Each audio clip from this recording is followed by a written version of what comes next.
नमस्कार, स्वागत है आपका स्पीकिंग ट्री पर और मैं हूँ आपके साथ इला नैन। तो एक दफ़ा फिर हम आपके साथ लाइव मौजूद हैं और जैसा कि हमने आपको पिछले महीने बताया था कि हम पेरेंटिंग स्टाइल और गाइड पर एक नई सीरीज़ लेकर आए हैं, फेसबुक लाइव की सीरीज़ लेकर आए हैं और आज इसका दूसरे एपिसोड में मैं आप सभी का स्वागत करना चाहती हूँ।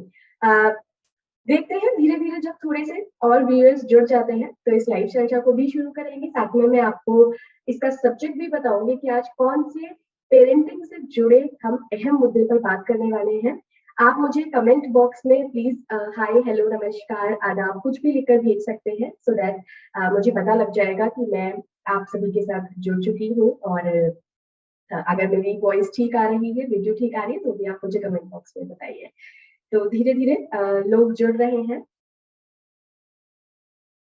तो ये जो नई सीरीज़ है हमारी पेरेंटिंग स्टाइल एंड गाइड इसमें हम तरह-तरह के पेरेंटिंग से जुड़े, बच्चों से जुड़े जो मुद्दे होते हैं, उनको कवर करते हैं। और इस खास चर्चा में हमारे साथ बहुत ही खास मेहमान जुड़ रहे हैं।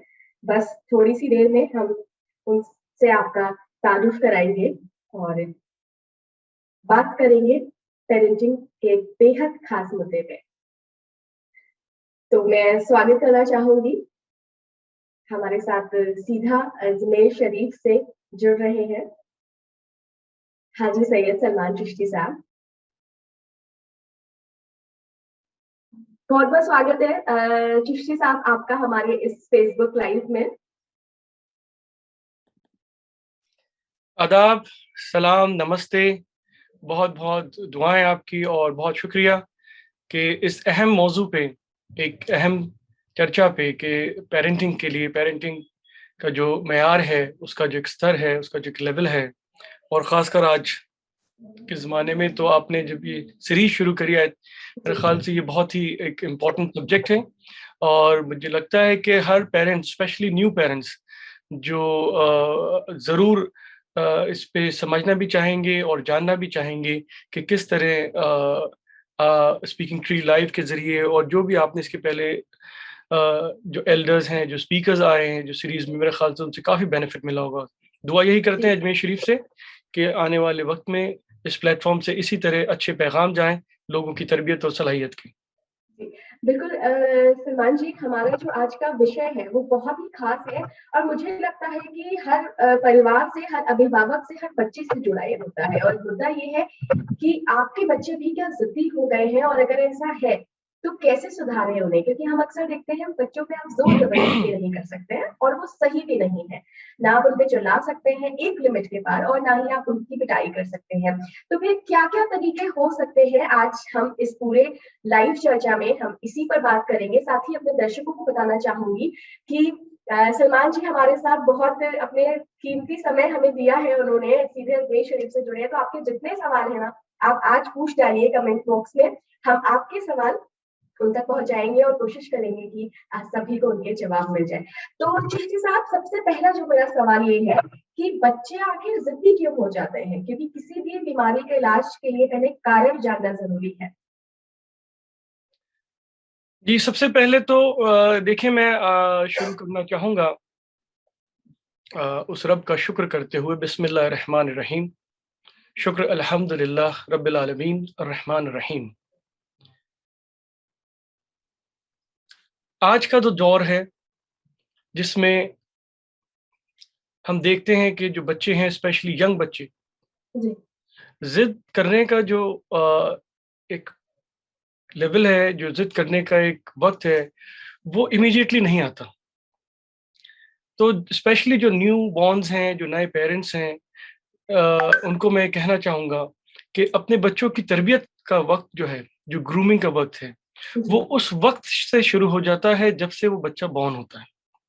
हुँ, ये बड़ी ख़ास बात है क्योंकि हो सकता है कि जो न्यू पेरेंट्स हैं क्योंकि पहले के जो बुज़ुर्ग होते थे उनकी तरबियत का अंदाज़ और तरीका बहुत अलग होता था। उस ज़माने में इतने डिजिटल एवेन्यूज़ नहीं थे जो आज हम यूज़ कर कर रहे हैं और बच्चों का माइंड भी उससे डाइवर्ट हो रहा है, कहीं न कहीं अफ़ेक्ट भी हो रहा है। तो जिस वक़्त बच्चा पैदा होता है, उस वक़्त से उसकी तरबियत, उसकी ग्रूमिंग, उसकी ट्रेनिंग होना बहुत ज़रूरी है। ये बात भी सही है कि भाई उनकी जो 5 फिजिकल सेंसेस हैं वो एक उम्र के बाद, एक एज के बाद उसमें रिस्पॉन्स शुरू होते हैं। बट हमें उस वक्त तक वेट नहीं करना है कि 4-5 साल जब तक उनकी जो सेंसेस है वो ग्रूम करें उनको। जिस वक्त बच्चा आँख खोले, जिस वक्त वो पैदा हो, उस वक्त से हमें उसकी दुनियावी तरबियत, वर्ल्डली ग्रूमिंग और रूहानी तरबियत, आध्यात्मिक उसकी ट्रेनिंग, वो हमें साथ-साथ देनी है। आज देखें हमारे भारत देश के अंदर जब हम बात करते हैं, सदियों पहले भी जो एक तेज की बात करते हैं, नूर की बात करते हैं और तरबियत की बात करते हैं, तालीम की बात करते हैं, तो हम देखें किस तरीके से माँ-बाप भी और जो गुरु होते थे, गुरुकुल का जो कांसेप्ट होता था, किस तरीके से बच्चों को ग्रूम किया जाता था। जी, तो जब बच्चे पैदा हों, उस वक़्त से हमें उस तरबियत को शुरू करना है और हर धर्म की बात करें। हम सिर्फ़ इस्लाम धर्म की बात नहीं कर रहे हैं, हम किसी एक पर्टिकुलर फ़ेथ की बात नहीं करें। हर धर्म में जब बच्चे किसी भी धर्म के मानने वाले, उनके पेरेंट्स हो, जब वो पैदा होते हैं, तो कुछ ना कुछ ऐसा एक ट्रेडिशन है, जो करा जाता है। जैसे अगर हम इस्लाम की बात करें, तो जब बच्चा पैदा होता है, तो सबसे पहले उसके कान में अज़ान दी जाती है और कलमा पढ़ा जाता है बिस्मिल्लाह बोल के, बिस्मिल्लाहिर्रहमानिर्रहीम अशहदु ला इलाहा इल्लल्लाह व अशहदु अन्ना मुहम्मदुर रसूलुल्लाह। ये कलमा होता है ला इलाहा इल्लल्लाह मुहम्मदुर रसूलुल्लाह। उसके बाद अज़ान पढ़ी जाती है। तो इसी जी, तरह हर धर्म के अंदर जब बच्चा पैदा होता है, कोई ना कोई मंत्र का उच्चारण किया जाता है या कोई ना कोई बिल्कुल। ट्रेडिशन है ऐसा। तो ये हम क्यों करते हैं? अगर हम साइंटिफिकली अगर एनालाइज़ करें, अगर कोई सवाल करता है कि बच्चा अभी पैदा हुआ है, उसकी समझ में नहीं हुँ, आ रहा है कि हम क्या बोल रहे हैं, हुँ, उसके अभी सेंसेस डेवलप नहीं हुए हैं, वो जी, एक हद तक ठीक भी है कि लेकिन जो रूहानी तरबियत है, जो रूह होती है जिस्म के अंदर, हुँ, उसके जो स्पिरिचुअल सेंसेस हैं, वो बहुत एलिवेटेड मकाम पे होते हैं, जिसको सूफीज़्म में, तसव्वुफ में हम कहते हैं सित्ता लताइफ, 7 स्पिरिचुअल रिसेप्टर्स, जो हुँ, 7 ऐसे ज़ोन हैं हमारी बॉडी के अंदर, जो रिसीव करते हैं रूहानी एहसास को, आध्यात्मिक शक्ति को, जी, स्पिरिचुअल अंडरस्टैंडिंग को। जब बच्चा पैदा होता है, वो अपने उरूज पे होते हैं, चरम पे होते हैं। हुँ, ये बड़ी गौर करने वाली बात है, स्पेशली नए पेरेंट्स को, कि हम ये सोचते हैं कि भाई बच्चा जब थोड़ा बड़ा होगा, उसके जो सेंसेस है, फिजिकल सेंसेस वो डेवलप होंगे, तब उसके समझ में आने लगेगी, हम उसकी ग्रूमिंग जब से करें। हुँ, लेकिन जब बच्चा पैदा होता है, तो ये स्पिरिचुअल सेंसेस वो उस उरूज पे होते हैं, जो मकाम में विलायत है, जो संत का मकाम होता है, वली का मकाम होता है। हुँ, तो उस वक्त से अगर हम ये ग्रूमिंग करेंगे, तो पहले 1000 दिन, लीला जी, ये मैं बड़े ज़िम्मेदारी के साथ कह रहा जी, हूँ और जितने व्यूअर्स हैं उन तक ये बात पहुँचनी चाहिए, स्पेशली कि जो पहले 1000 दिन होते हैं बच्चे की तरबियत के, from the day they are born, hmm, next 1000 days are the most crucial one. उसमें आपने जो तरबियत करी पहले 1000 दिनों में, हुँ, जो उनकी ग्रूमिंग करी, हुँ, चाहे बच्चा सो भी रहा है, हुँ, चाहे बच्चा सो भी रहा है, अगर पेरेंट्स आपस में कैसे बात कर रहे हैं, आपस में वो हुँ, अगर आर्ग्यूमेंट कर रहे हैं या कोई किसी बात को लेके झगड़ा हो रहा है, किसी बात को लेके, और सोच रहे हैं भाई बच्चा तो अभी छोटा है और सो रहा है, उस हुँ, पर इफेक्ट नहीं होगा, तो बड़ी गलत सोच है। उस पे आपसे ज्यादा इफेक्ट होगा किसी भी नेगेटिव इमोशंस का। ये बात आपको ध्यान रखनी है। हुँ, आप तो 2-3 घंटे में सही हो जाएंगे आपस में, जो भी आर्गुमेंट है, जो भी जी, इश्यूज होते हैं। जी, लेकिन वो जो नेगेटिव इमोशन क्रिएट हुए हैं उस बच्चे के सामने, या बच्चा सो भी रहा है, वो नेगेटिव इमोशन उसके साथ रहते हैं। तो हमें बड़ा कॉन्शियस रहना है बच्चों की पहले 1000 दिन की तरबियत में। इस वजह से ही आगे जाके जब वो जिद्दी होना या दूसरा मिजाज उसका बदलता है, तो वो हर चीज इफेक्ट करती है।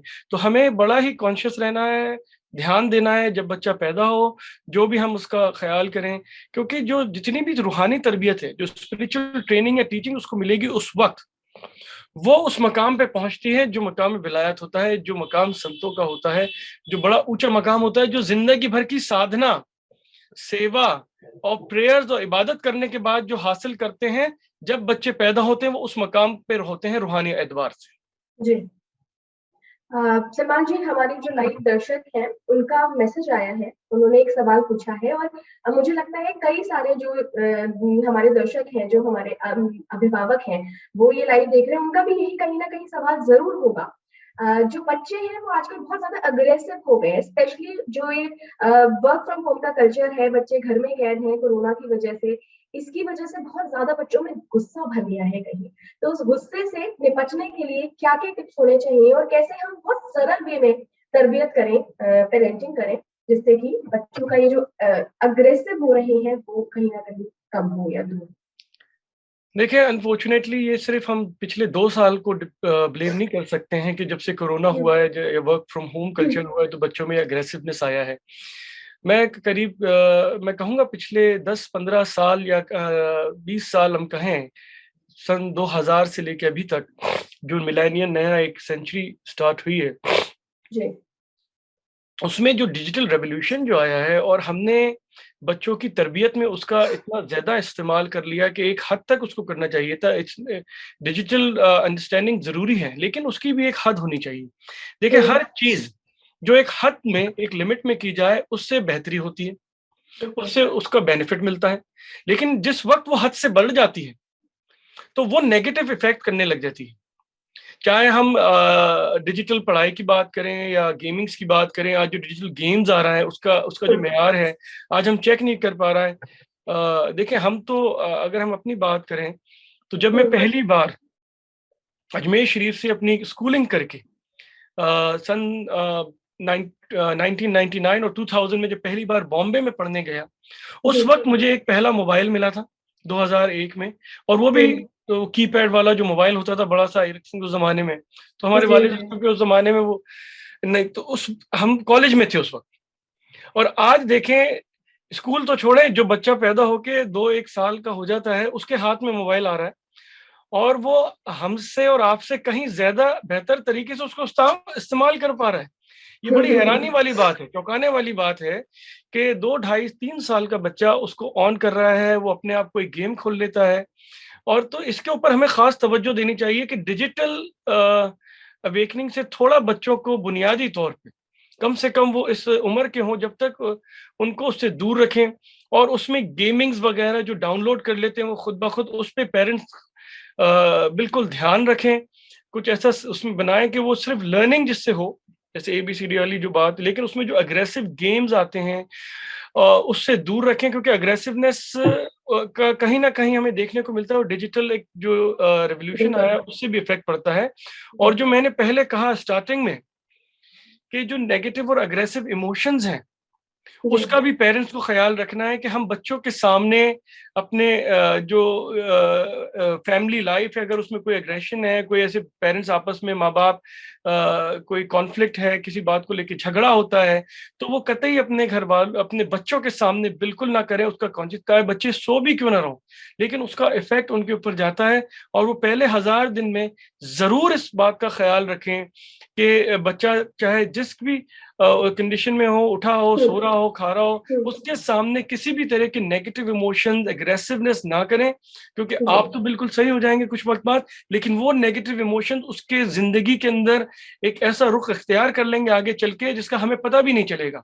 और वो कहीं न कहीं उसके बिहेवियर में, उसकी बोलचाल में, उसके तरबियत में वो रिफ्लेक्ट करेगी, जो आगे चल के बड़ी परेशानी का सबब बनती है।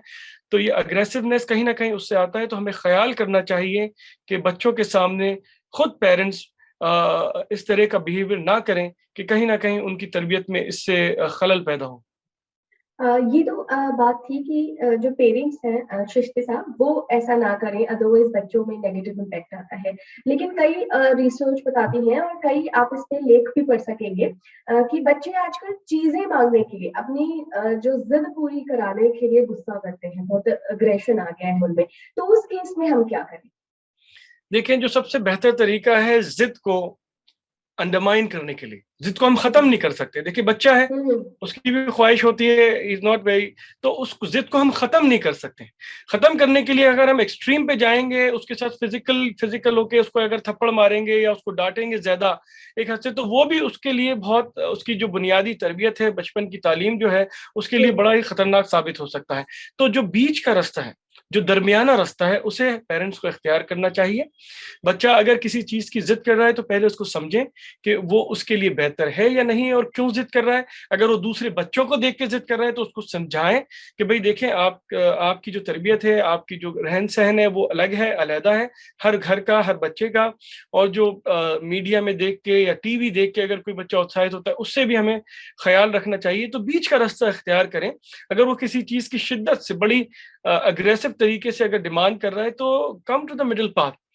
अगर उसको चॉकलेट्स चाहिए और अगर उसको कुछ खिलौने चाहिए और वो उसकी लगातार डिमांड कर रहा है, जिद कर रहा है, तो जो बीच का रास्ता अख्तियार करें, मिडिल पाथ, और उसमें से कुछ कम करके उस तरीके से, ताकि उसकी बच्चे की ग्रूमिंग भी हो, उसकी तरबियत भी हो, और वो सब्र का एक अंडरस्टैंडिंग हो कि पेशेंस किस तरह है। ये सब जो ह्यूमन इमोशंस है उसको हमें बचपन से तरबियत देनी है कि शुक्र क्या होता है, सब्र क्या होता है, हम किस तरीके से शुक्र भेजते हैं और किस तरीके से सब्र करते हैं। ये पेरेंट्स को अपने खुद के किरदार में उतारते हुए बच्चों की ग्रूमिंग करनी है। अगर हम बीच का दरमियाना रास्ता इख्तियार करेंगे तो जिद से भी अलहदा बच्चे को दूर रख सकते हैं, और बिल्कुल एक्सट्रीम में जाके उसको सेक्लूशन, क्योंकि बच्चे में नेगेटिव इमोशन भी आ जाते हैं अगर आप बिल्कुल उसको दूसरों से अलग कर देंगे, जी या बिल्कुल। उसको कभी कमरे में बंद कर दिया, कभी उसको ज्यादा डांट दिया, तो वो एक खामोशी भी इख्तियार कर सकता है बच्चा। हमें वो भी नहीं करना है।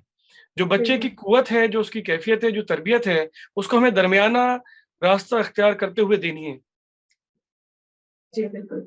पेरेंटिंग एक ऐसा टर्म है चिश्ती साहब, जिसको कहते हैं ना कि बहुत ज्यादा आपको तजुर्बा होता है, बहुत एक्सपीरियंस होता है, तभी आप धीरे धीरे सीखते हैं। तो हमारे दर्शक भी, आपके कोई भी समस्या हो तो आप सीखने की कोशिश करिए, हमें कमेंट बॉक्स में आप अपना सवाल लिखकर भेजिए। देखिए हमारे एक दर्शक हैं, लाइव दर्शक मनीषा, वो सवाल पूछ रही है, क्या पेरेंट्स का ज्यादा प्यार दुलार करना बच्चों को बिगाड़ रहा है? इस इस मामले में क्या किया जाए? देखें, बच्चों का हक है उनको प्यार देना, उनका दुलार करना, केयर करना, और उससे उनकी एक तरबियत भी होती है। उनकी एक जी जो उनके बढ़ते हुए बच्चे हैं, जो न्यूबॉर्न बेबीज हैं, ये उनका एक राइट है, वो हमें देना चाहिए। लेकिन मैंने यही बात कही कि ब्लाइंडली, जो हम्म, ब्लाइंड लव होता है ना, कि मटेरियलिस्टिक, ब्लाइंड हम्म, मटेरियलिस्टिक परस्यूट की तरफ, या ब्लाइंडली उसको हम इस तरीके से ना करें कि हमारे कहीं ना कहीं हमारे प्यार और दुलार से उसका जो एक जहन है वो ऐसा बन जाए, वो आगे चल के उसको खुद को क्या अच्छा है और क्या बुरा है उसके अंदर फर्क करने से, महसूस उसका फर्क दूर करने से उसको रोके। तो आप जी बेशक अपने बच्चों से प्यार करें। हर हर पेरेंट्स का यही एक दायित्व भी बनता है कि अपने बच्चों से प्यार करें, उनका केयर करें, लेकिन उसमें एक्सट्रीम ना हो। हम्म, नहीं, कम जब हम हद से बढ़ जाते हैं कि भाई हर चीज है, हम उसको दूसरे बच्चों से कंपेयर करने लग जाते हैं, या वो खुद अपने आप में ऐसी कोई इमोशंस डेवलप ना कर ले कि भाई अगर उसके पास है तो मेरे पास क्यों नहीं है, और मुझे उससे ज्यादा चाहिए। तो ये कहीं ना कहीं आगे चल के एक परेशानी का सबब भी बनते हैं। उससे नेगेटिव इमोशंस भी क्रिएट होते हैं, और जो बच्चे की तरबियत है उसमें भी कहीं ना कहीं ये आगे चल के हानिकारक। तो आप उसका ख्याल करें, प्यार करें, लेकिन एक मेयार के साथ, एक बैलेंस के साथ बैलेंस करें अपनी हर चीज को। जी। एक और सवाल आया है चिश्ती साहब, हमारे लाइव दर्शक पूछ रहे हैं। सबसे पहले तो वो आपको आदाब कह रहे हैं। आज की फास्ट लाइफ में पेरेंटिंग एक बड़ी समस्या, माफ कीजिएगा, आज की फास्ट लाइफ में पेरेंटिंग एक बड़ा चैलेंज बनकर उभर रही है। ये समस्या ज्यादातर लोगों के साथ है। पेरेंट्स के लिए क्या सुझाव हो सकता है ताकि बच्चों को सही गाइडेंस दिया जा सके? जी बिल्कुल, हम ये समझ सकते हैं और देखते भी हैं, महसूस भी करते हैं। अब जब मैं अजमेर दरगाह शरीफ की बात करता हूँ तो यहाँ पे का पूरे हिंदुस्तान के अलग अलग हिस्सों से लोग आते हैं। जी जब फैमिली हॉलीडेज होती हैं तो बच्चों को भी अपने साथ लेके आते हैं, और ये सवाल कई मरतबा दोहराया भी जाता है कि देखिए हम ऑफिस गोइंग लोग हैं, कहीं कहीं ऐसा होता है कि बोथ पेरेंट्स आर वर्किंग। हम्म, तो उस वक्त भी कहीं ना कहीं ये समस्या आती है कि जो बच्चे यंग हैं, या तो उनको घर में अगर कोई बुजुर्ग हैं तो ठीक है, बुजुर्गों के साथ वो वक्त गुजारे, उनके साथ उनकी पेरेंटिंग हो जाती है। लेकिन अनफॉर्चुनेटली कुछ न्यूक्लियर फैमिलीज देखें ना, बॉम्बे, दिल्ली, बड़े शहरों में जी न्यूक्लियर फैमिलीज ज्यादा होने लगी हैं।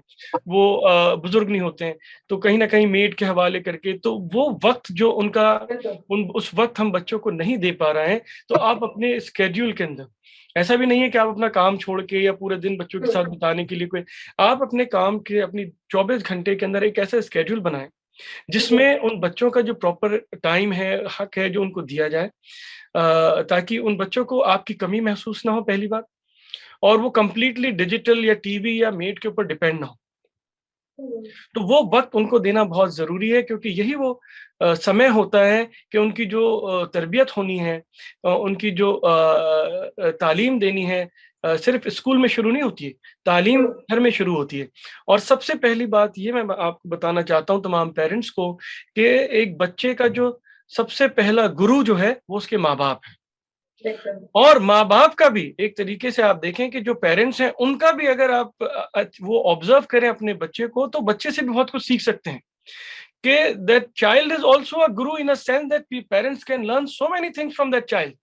मैं जी। अपनी बात करूं तो I have a daughter, she is about 4.5 years, वो 4.5 साल की मेरी एक डॉटर है समर, और मेरा एक बेटा है जो अभी 2.5 बरस का है, 2.5 years। तो जब मैं हम्म। उनको ऑब्जर्व करता हूँ, देखिए आर्ट ऑफ ऑब्जर्वेंस, कि आप अपने बच्चों को ऑब्जर्व कैसे कर रहे हैं। Are you really observing their emotions, their expressions, और उनको आप रिफ्लेक्ट कर पा रहे हैं। ये नहीं कि आप बड़ा कैजुअली उनको ले लेके हाँ भाई ठीक है छोटा बच्चा है वो बड़ा हो रहा है।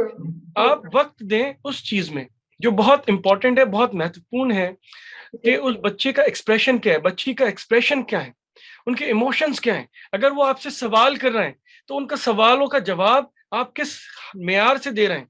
Don't brush them aside. तो कहीं ना कहीं जो सवाल है कि जो फास्ट लाइफ है, आप उसको दरमियाना करें अपनी जिंदगी को, बिल्कुल एक इतनी इतनी हद बेहद उसको इस तरीके से ना लें कि आप वक्त ना दे सकें। अगर बच्चे कोई सवाल कर रहे हैं तो उनको गूगल खोल के दे दिया आपने या टीवी लगा के दे दिया, तो वो बहुत ज्यादा नुकसानदायक होती है बच्चों की पेरेंटिंग के लिए, उनकी ग्रूमिंग के लिए। और आगे चल के जब वो स्कूल में हो, उसके बाद तो खैर आपको टाइम मिलता ही है जब बच्चे स्कूल चले जाते हैं, लेकिन स्कूल से आने के बाद भी, क्योंकि आप उनके पहले गुरु हैं, आप उनके पहले टीचर्स हैं पेरेंट्स, स्कूल से आने के बाद भी उनके वक्त गुजारें, वक्त दें, ताकि उनको ये ना लगे कि हमारे पेरेंट्स अपनी अलग लाइफ जी रहे हैं और अब स्कूल शुरू होने के बाद हमारी अलग जिंदगी हो गई है, और वो गैप बढ़ता जाता है। हमें वो गैप जो है वो नहीं देना है। उस गैप को आप दरमियान रखें, एक मिडिल पाथ पे रखें।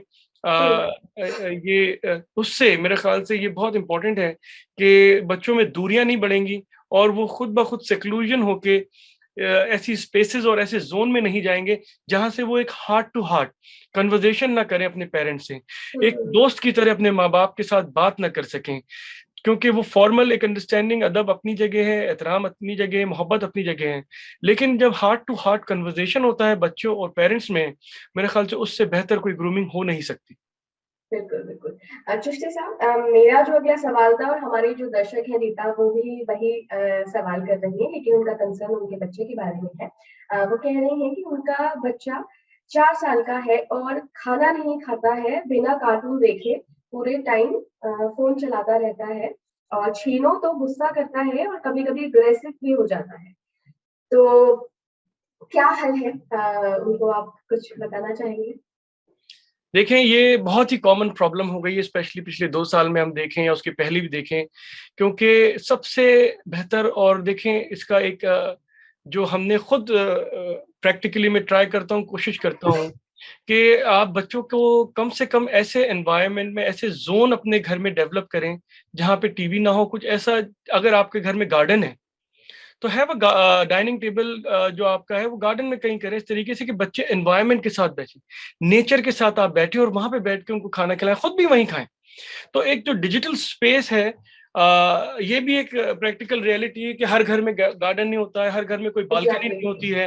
हुँ, तो ऐसे अपने जोन्स बनाएं कि जहाँ पे आपका डाइनिंग टेबल हो, जहाँ पे आप सब एक साथ बैठ के खा रहे हो, कि वहाँ पे टीवी ना हो, ये डिजिटल स्पेसेस ना हो। अगर बालकनी है तो वहां पे कुछ इस तरह करें कि बच्चों का जो जहन है वो उससे हटके, जब आप खुद कुछ चीज करेंगे तो बच्चे वो देख के उसको इम्बाइब करते हैं। अब आप देखिए, मैं कुछ भी अगर बोलूंगा तो हमारे बच्चे उसको रिपीट करने लग जाते हैं। अगर मैं कुछ देख रहा हूँ, अगर हुँ। मैं खुद मोबाइल में लगे रहता हूँ, तो मैं देखता हूँ कि इसका इफेक्ट बच्चों पे आ रहा है, कि वो भी बिल्कुल। मोबाइल के उसके आदी हो जाए। तो जब खाने का वक्त हो या अर्ली मॉर्निंग का वक्त हो, जब भी हो, तो आप खुद अपने जिंदगी में वो लम्हे लेके आए कि जब हम खाएं तो रूल्स बनाएं, make some ground rules in the house, कि जब लंच का टाइम है, डिनर का टाइम है, तो will be in a space where there is no digital connectivities there, या हुँ। जहाँ पे आप दूर रहें। और बच्चा अगर देखें शुरू शुरू में हो सकता है उसकी आदत हो गई तो जिद भी करेगा, खाना नहीं भी खाएगा, गुस्सा भी करेगा, लेकिन अगर आप इसको कंटिन्यूटी में करेंगे तो वो उसका जहन हटेगा। बातें करें, उनको कुछ कहानी सुनाएं, कि भाई अगर वो खाना खा रहे हैं तो उनको आप कोई कहानी सुनाएं ऐसी। टेक अ बुक, आप अपनी कोई एक स्टोरी बुक ले लें, उनके साथ बैठ जाएं, जब वो खाना खाने का टाइम हो तो वो आप स्टोरी पढ़ लें और वो अपना खाना खा लें। तो डिजिटल स्पेस से दूर रख के उनको अगर आप तरबियत करेंगे तो मेरे ख्याल से ये हल ये मसला काफी हद तक हल होगा और ये बहुत कॉमन प्रॉब्लम है। I hope that we overcome this problem collectively. जी, बिल्कुल।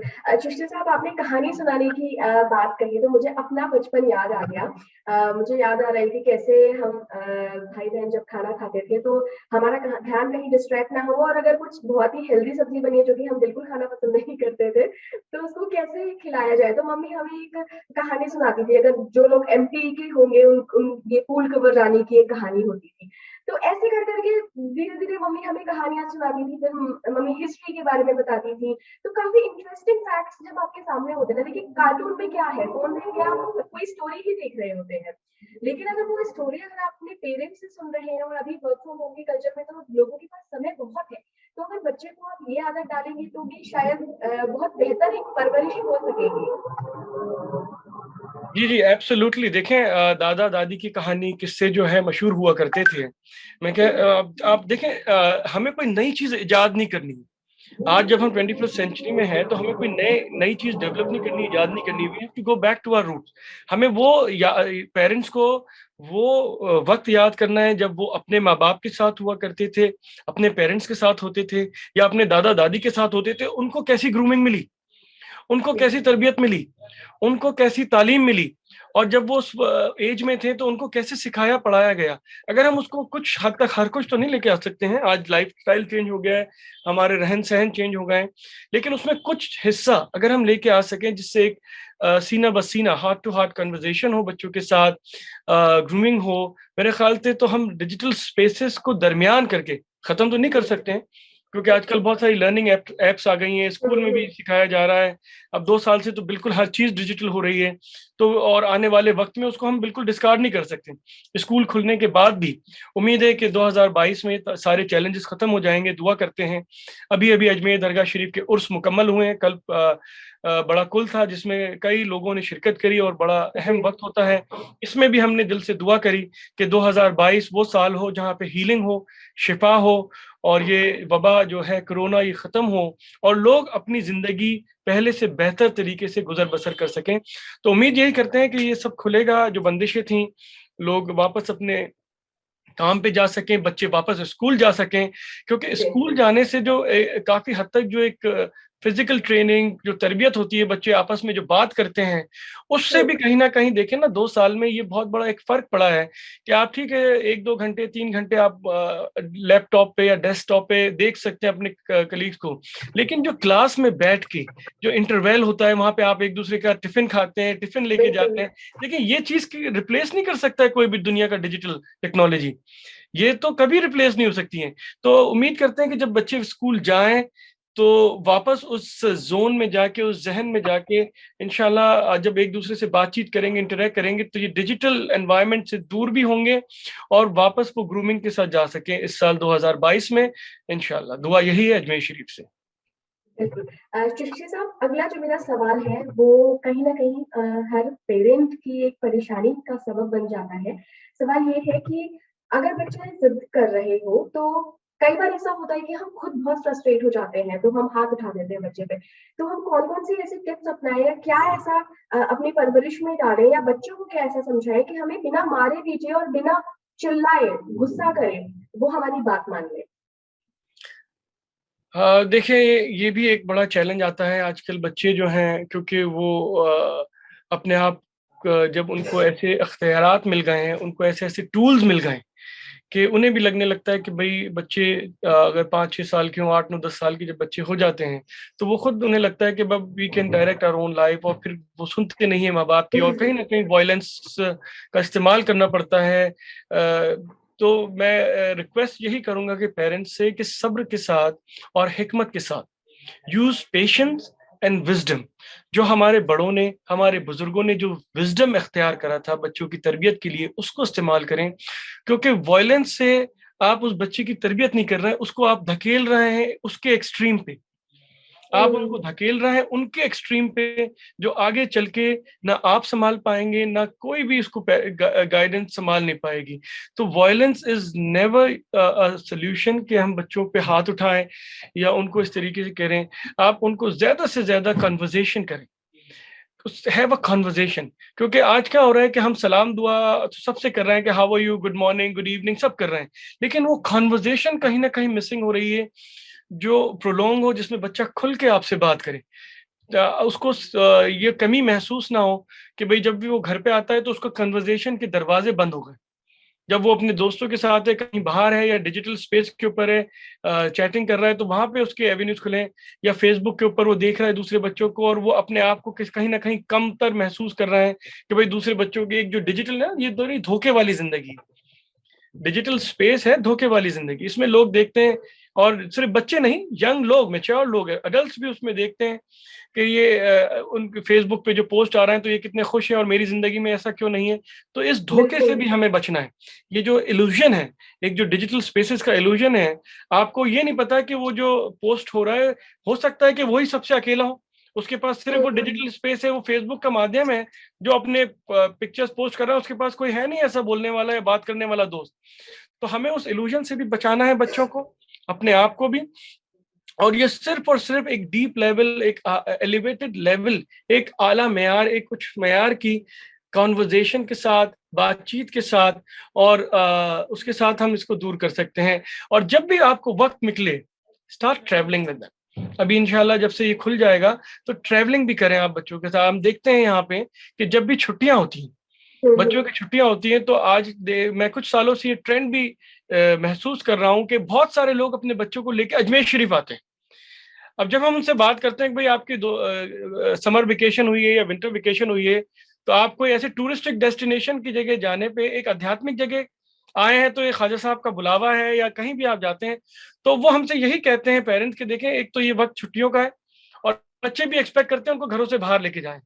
तो जब हम अजमेर शरीफ आते हैं तो एक आउटिंग भी हो रही है बच्चों के साथ, और यहाँ पे हमारी ज़ियारत भी हो रही है, दर्शन भी हो रहा है दरबार के अंदर, तो बच्चों की एक रूहानी तरबियत भी हो रही है। तो ऐसे मिडिल पाथ आप इख्तियार करें कि जब आप कहीं बाहर जाएं तो बच्चे सीखे भी, समझे भी और महसूस भी करें। उससे बहुत बड़ा एक वक्त मिलता है आपको आपस में ट्रेवल करने का, बातचीत करने का, और जो स्पेसेस उन्होंने बना लिए हैं अपने रूम्स में, अपने घर में, उससे दूर होकर आप उनसे कन्वर्सेशन कर सकते हैं। तो start travelling with the children, उनके साथ सफर करें जब भी आपको वक्त मिले, जब भी छुट्टियां हो। उससे बहुत बहुत फर्क पड़ता है एक दूसरे को जानने का, समझने का, और बच्चों के ऊपर इसका बहुत बड़ा इफेक्ट पड़ता है हम अगर उनको साथ में लेकर ट्रेवल करते हैं और उनको सिखाते हैं प्रैक्टिकली। जी, जी, जी। जशीराब, ये तो आपने बिल्कुल सही बात की। मुझे भी अभी मैंने कई समय पहले, बहुत समय हो गया, एक मैंने बाहर की फॉरेन की सीरीज देखी थी। वो बेसिकली पेरेंटिंग पर तो नहीं कहेंगे, लेकिन कहीं न कहीं आप कोई चीज़ देखते हैं, कोई बुक पढ़ते हैं या कुछ पढ़ते हैं, तो कहीं आपको कहीं न कहीं उसके पीछे जो अच्छी चीज़ें बताई गई हैं, वो आप ग्रैब कर लेते हैं, वो आप अपने अंदर भी लाने की कोशिश करती हैं। मैं एक पेरेंट नहीं हूँ, लेकिन डेफिनिटली जो ये सीरीज थी, इसके ज़रिए मैंने ये सीखा कि बच्चे अगर जिद कर रहे हैं तो आप उनको डराइए धमकाइए नहीं, बल्कि आप कोई एक स्टोरी बना दीजिए या कुछ ऐसा एक मॉरल वैल्यू सिखाने की कोशिश करिए कि बच्चा अपने आप ही उसको एहसास हो कि वो गलती पे है या वो गलत जिद कर रहा है, और धीरे धीरे फिर वो चीजें सीख कर आगे बढ़ता जाएगा और उसकी जिद कहीं ना कहीं खत्म हो जाएगी। देखिए, एक बहुत इंपॉर्टेंट जो एक्शनेबल स्टेप आप, मैं पेरेंट्स से रिक्वेस्ट करूंगा, क्योंकि ये सिर्फ और सिर्फ बच्चों की बात नहीं करें हम कि बच्चे जिद्दी हो रहे हैं, बच्चों में एक्सट्रीमिज्म आ रहा है, बच्चे एग्रेसिव हो रहे हैं। सबसे पहला इफेक्ट अगर बच्चों पे किसी का पड़ता है तो वो पेरेंट्स का पड़ता है। तो अगर बच्चों को, अगर आप देख रहे हैं, सबसे इम्पोर्टेंट एस्पेक्ट जो है कि the children imitate their parents at the first and the closest aspect. वो अपने पेरेंट्स को इमिटेट करते हैं। अगर बच्चा कहीं ना कहीं अग्रेसिव हो रहा है तो आप खुद अपने बिहेवियर को देखें कि दिन भर आपने कहीं बच्चे के सामने फोन के ऊपर आप अगर किसी से कन्वर्स कर रहे हैं, हो सकता है कि वो आपके बिजनेस एसोसिएट हों या कलीग्स हों, कहीं प्रॉफिट लॉसेस हो गए, तो क्या फोन के ऊपर आपने किस तरीके से बात करी? आप गुस्सा हुए, नाराज हुए, अपने एम्प्लॉयज हैं, जो भी हैं, बच्चों के सामने कहीं ना कहीं आपने कोई ऐसा बिहेवियर करा कि कोई ऐसा अनडिजायर्ड बिहेवियर है आपका कि बच्चों को ऐसी हरकत नहीं करनी चाहिए थी, तो क्या आपने अनजाने में, जाने अनजाने में उनके सामने वो हरकतें करी, वो ऐसा एक्सप्रेशन दिया? अगर हम कहते हैं कि बच्चा झूठ ना बोले, कोई चीज छुपाए ना, कोई चीज ऐसी हाइड ना करे, तो क्या हमने कहीं ना कहीं कॉन्शियसली और अनकॉन्शियसली उसके सामने ऐसी कोई बात करी, उसके सामने हमने कोई ऐसा काम किया जिसका इफेक्ट उस पर आ रहा है? तो we have to check ourself parents को सबसे पहले अपने आप को चेक करें, ताकि वो अनडिजायर्ड एक्शन जो उनके बिहेवियर में आ रहा है वो बच्चे में ना आए। जी। हमारे एक और लाइव दर्शक हैं, पूछ रहे हैं आजकल बच्चों के साथ लिबरल पेरेंटिंग का बहुत चलन बढ़ गया है, ये कितना सही है? लिबरल पेरेंटिंग के बारे में पूछ रहे हैं। भाई लिबरल पेरेंटिंग आप किस चीज को मानते हैं लिबरल पेरेंटिंग? अगर बच्चे ने कोई मिस्टेक करी, कोई उसने कोई गलती करी या कुछ उसने ऐसा काम किया जिससे जो नागवार है, जो सही नहीं है, तो आप क्या करेंगे? तीन चीजें आपके पास होती हैं। या तो आप उसको डांटें, या उसको मारें, या आप उसको गले लगा लें। ये जो जी, तीसरा एस्पेक्ट जो है मैंने आपको बताया कि मारना, डांटना, उससे कहीं ज्यादा कारगर होता है उसको गले लगा के उसको कहना कि ठीक है तुमसे गलती हो गई एंड लेट्स फिक्स इट, चलो उसको सही करते हैं। अगर तुमने बिल्कुल। कुछ ऐसा काम किया जिससे कोई चीज टूट गई, ठीक हुँ, है, बच्चे ने गलती से, हो सकता है कि कोई ऐसा आपके घर में कोई कांच का कोई वाज है, जार है, या कोई भी ऐसी चीज उसके हाथ से गिर गई या टूट गई, तो आप क्या करेंगे? उसको उठा के थप्पड़ मार देते हैं या डांट देते हैं। आई बिल्कुल। थिंक उससे बहुत ज्यादा नुकसान होगा, बजाय इसके कि उस बच्चे को आप गले लगाएं, उसको गोद में उठाएं, ठीक है, और उससे कहें अच्छा ये टूट गई है, लेट्स फिक्स इट। अगर कोई आपके पास कोई ऐसा फेविकॉल या कोई सोल्यूशन है, उसको सिखाएं कि भाई ये दो टुकड़े हो गए, इसको जोड़ भी सकते हैं, उसको वहां रख दें। तो आपने उसको एक तो स्किल डेवलप कर दिया उसको कुछ सिखाने का, बिल्कुल। और जो चीज टूटी है उसको ये भी बता दिया कि गलत हुआ है, कि कभी ऐसी चीज ना करें। और उसको गले लगा के उसके दिल में अगर कोई खौफ आया होगा, डर आया होगा, क्या मेरी पिटाई होगी, मुझे भागना है, छुपना है, और मैं झूठ बोलूं कि मेरे से नहीं गिरा, वो नेगेटिव इमोशन आपने उसके दिल से निकाल दिए कि गलती हुई, बिल्कुल। मैं बता दूं, मेरे माँ बाप मुझे गले लगा लेंगे और उस गलती को सही करने का रास्ता बता देंगे। अगर हम इस तरीके से तरबियत करेंगे, मेरे ख्याल से बहुत सारे जो इश्यूज आते हैं उसको हम सही कर सकते हैं। बिल्कुल, आपने ये जो आपने टिप्स बताए ना सलमान जी, मुझे लगता है कि कई सारे स्पेशली जो नए पेरेंट बने हैं जिनको अभी क्या हो गया है कि न्यूक्लियर फैमिली है, हमारे पास बड़ों का सपोर्ट नहीं है और जनरली हम मेट्रो सिटीज में और जो बड़े शहरों में कल्चर भी देख रहे हैं वो एकल परिवार का हो गया है, अकेले रह रहे हैं माँ बाप। तो कई जगहों से उन्हें नहीं पता लग पाता है, लेकिन स्पीकिंग ट्री ने जो ये सीरीज शुरू की है, हम कोशिश करेंगे कि पेरेंटिंग से जुड़े जितने मुद्दे हैं उन पे जितने हमारे स्पिरिचुअल मास्टर्स हैं, मोटिवेशनल स्पीकर्स हैं और जो हमारे डॉक्टर्स हमारे साथ जुड़ते हैं, चाइल्ड स्पेशलिस्ट जुड़ते हैं, हम उनके जरिए हर पहलू पर, हर टॉपिक पर आप तक जानकारी पहुंचाने की कोशिश करेंगे। चिश्ती साहब, बहुत बहुत धन्यवाद आपका, आपने अपना कीमती समय निकाला, भी उर्स भी चल रहे हैं, मैं लगातार आपके संपर्क में रहती हूँ, तो देखती हूँ मैं आप कितनी आपकी मशरूफियत रहती है उसमें, लेकिन फिर भी आपने इतना समय दिया स्पीकिंग ट्री को और हमारे दर्शकों को जो आपने टिप्स बताए, वाकई 2-4 टिप्स तो ऐसे थे जो कि आपको किसी किताब में कहीं नहीं मिलेंगे, जो कि मुझे लगता है आपको शायद एक्सपीरियंस से भी और आपकी जितनी नॉलेज है उसके ज़रिए भी हमारे दर्शकों को ये चीज़ें मिलती। तो बहुत-बहुत बहुत धन्यवाद। बहुत आपका शुक्रिया, और मैं उम्मीद करता हूं कि ये सीरीज बड़ी कामयाब रहे, क्योंकि बड़ा इंपॉर्टेंट अहम टॉपिक है। और जैसा कि मैंने कहा कि मैं इंशाल्लाह इसमें एक आर्टिकल भी लिखना चाहूंगा आने वाले वक्त में। मैं बिल्कुल। सोच रहा हूँ, क्योंकि आपने, क्योंकि ये चीजें ऐसी हैं कि मैं खुद as a parents I experience them. तो बच्चों जी, की जब हम ऐसी तरबियत करते हैं कि हम अपने आप से, अपनी फैमिली में कुछ ऐसे बुनियादी रूल सेट कर लें कि अगर हम जी, डिनर टेबल पे हैं, तो डिनर टेबल के बाद जब हम खा रहे हैं तो बच्चों को सामने हम खुद उसको साफ करें, उसको उठाएं, बिल्कुल। प्लेट्स उठाएं। तो ये ऐसी बुनियादी टीचिंग्स हैं जो हम रूल्स बना लें कि हर चीज का एक लिमिट कर लें, सेट कर लें टाइमिंग। जब हम उस पर रिफ्लेक्ट करेंगे तो मेरे ख्याल से हमारी खुद की तरबियत के साथ ही उन बच्चों बच्चों के ऊपर जो इफेक्ट पड़ेगा, that can never be replaced by any act of reprimand और गुस्सा करने से, या आप उसको कहीं नैनी के पास भेज दें, कहीं भेज दें, या बच्चा स्कूल में सही हो जाएगा। जो बिल्कुल। घर में उसको बुनियादी तरबियत मिलेगी, जो पहले 1000 दिन की जो मैंने बात कही, वही आगे उनका मुस्तकबिल, उनका फ्यूचर डिसाइड करती है। तो again I am closing the remarks with that first 1000 days of care.